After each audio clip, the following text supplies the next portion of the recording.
Today I'm showing you guys the best control settings to rock here in Black Ops 6 after the season 1 update. These are the control settings that I use when it comes to my personal preference of the game. Overall, it's giving you guys my insight on what makes me the player that I am when it comes down to the controller side of things. If you enjoyed today's video, don't forget to drop a like and subscribe on the channel. Let's hop right into these settings.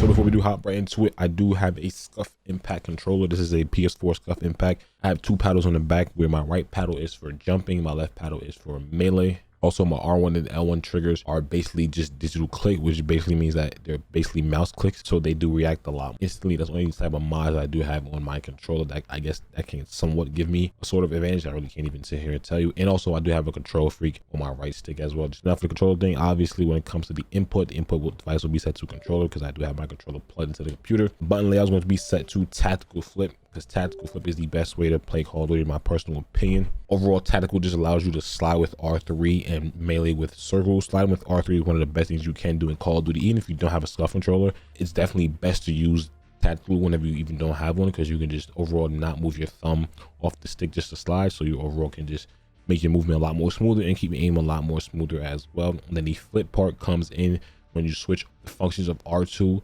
and R1. So basically you do shoot with R1 and you aim outside with L1.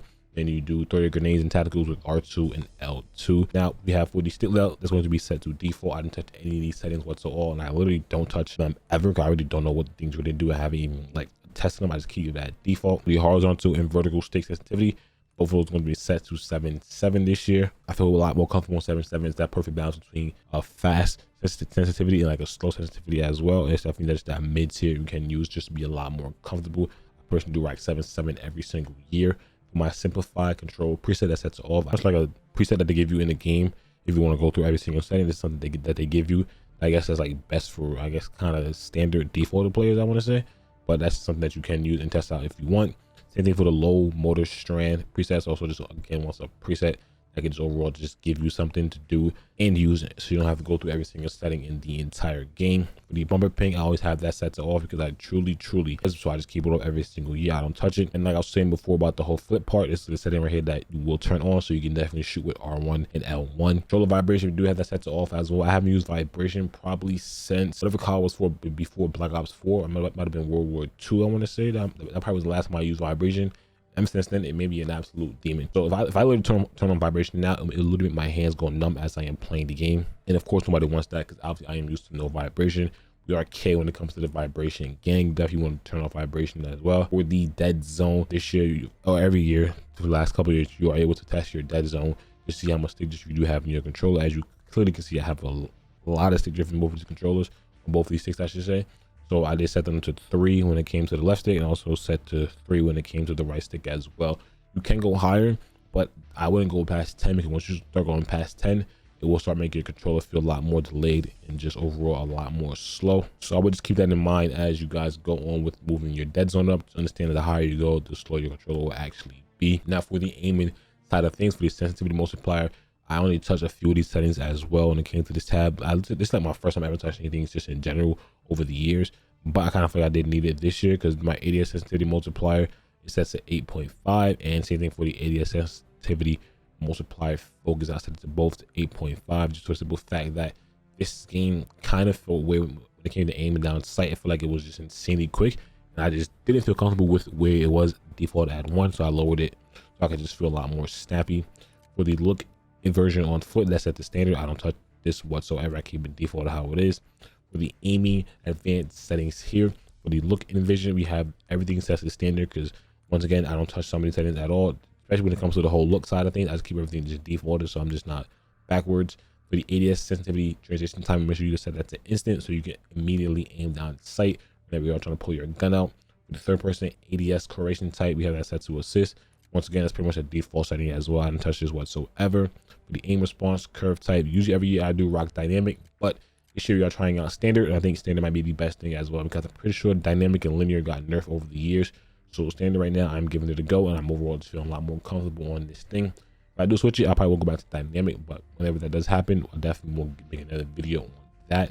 For the aim response curve type slope scale, we have that set to actual 1. That's just pretty much default. And then the custom sensitivity per zone, that I have that set to off because I didn't touch the setting whatsoever. With the target aim assist, of course, you want to set that to on because that's just letting you know that aim assist is on.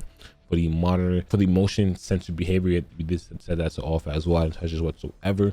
Same thing for this whole motion sensor advanced settings. I'm just gonna scroll this right here because once again, I didn't touch any of these whatsoever. I don't know what half of this stuff really does in the game, to be completely honest with you. So I'm just gonna scroll through this and just show you guys pretty much what you guys mostly have activated for your stuff as well. For the movement side of things, for my sprint assist, we did set that to tactical sprint assist with a delay set to 0. This is basically just enabling auto attack sprint in the game. I don't know why this doesn't say auto attack sprint, but they just changed it this year for some odd reason, so we just keep it at attack sprint assist, which is basically auto attack sprint. For the mantle assist, we have that set to off. We didn't touch that whatsoever. Same thing for the crouch assist, that's also set to off. And then the corner slice, I did set that to off as well, because I personally don't like it in this game where your gun is like kind of moving as you're aiming, like you're peeking corners and stuff like that. It says it doesn't affect your aim, but for me personally, and just I guess my eyesight, it just kind of feel like it doesn't mess up my game overall, and I just simply just don't like it. So we turn that off as well. Especially because this is Call of Duty. I'm not playing Rainbow Six Siege. I don't need my gun to be doing all the extra shit. But slide has die behavior. We did that tap to slide because I pretty much kept that to default. I think people do rock hybrid this year and say hybrid is the best way to do everything, but I don't know. I'll definitely have to try out hybrid to see how good it actually is. For the automatic airborne mantle, that sets it on. Sprint restore also sets it on. Slide maintain sprint also on as well. For the parachute automatic behavior, that sets a free fall. Mantle cancels reload as well on. Movement advanced settings, I didn't touch these whatsoever. We kept all these pretty much defaulted to how the game came as well. For the vehicle behavior advanced settings, also defaulted as well. It's pretty much just a basic thing that everybody probably will have the exact same settings. For the combat tab of things right now, I didn't change any of these settings either, so we all will later have the same settings as well. I didn't touch one of these things whatsoever. For the overlay advanced settings, it's also pretty much default as well. So as you guys will definitely have these exact same settings. But this is my control settings here in Black Ops 6. If you did enjoy today's video, don't forget to drop a like and subscribe. I want you guys to comment down below what's your controller sensitivity here in Black Ops 6. I'll see you guys in the next one. I know I just went over my settings and stuff like that, but I actually do want to just simply sit here and try to unlock actually dark matter on this thing. So I need some headshots. I don't know how many headshots I need, but it really doesn't matter. I'm just here to yap.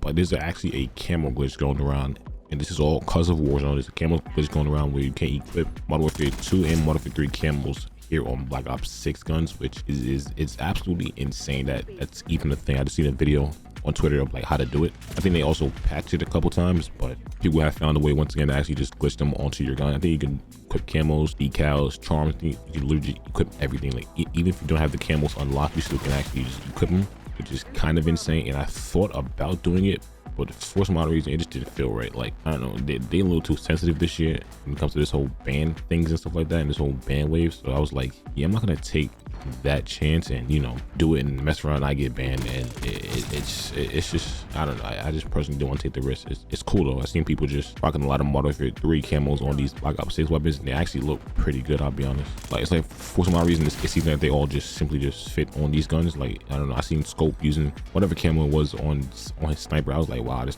camo's looking insane in this game too, for some crazy reason. And yes, it's a glitch in Warzone, but I'm pretty sure if you say like the variant or you say like the loadout in Warzone, you can obviously bring it back to multiplayer. That's how people are just, you know, simply just using it in multiplayer. It's not like an unlocked tool or anything like that, but I feel like people will just mess around and actually report you for thinking that it is an unlocked tool, and that's like the risk I'm personally just not willing to take. I'll be honest. I don't know, like, it's a harmless glitch, but the trail, who knows what they consider it to be, especially because you can do it even though you don't have the camos unlocked, so it probably can see as you just doing like an actual camo glitch to get camos unlocked. So I know you can get banned for surely, like glitching weapons or glitching camos on your weapon that you actually don't have. So I don't want to do it and then, you know, have them thinking that I actually did that, and then, you know, I mess around and be the only one who get banned and just have unfortunate luck. So I don't feel comfortable doing this. So I'm definitely not even gonna do it. I know the twist of this definitely tempting, because I mean, like I said, the camos look absolutely beautiful, but I don't know, it's just not, I guess it's just not worth that risk in my personal opinion. Especially since I've been banned already on this game twice, once in the beta and then the shadow ban with this year like a couple weeks ago, or about a week or so ago. I don't know, I don't want to do a trail again in terms of bans, so they can have it. Okay, they can truly sit there and have it. But honestly, that's enough yapping for me right now. I'll be honest, I just want to come over here and just talk about that little camo glitch that we had in the game, because that thing is actually seems fun, but it's not worth really that risk in my personal opinion, like I said. But it is what it is. This is my control settings here in Black Ops 6. If you enjoyed, don't forget to drop a like and subscribe on the video. I want you guys to comment down below what's sensitivity here in this game. I'll see you guys in the next one.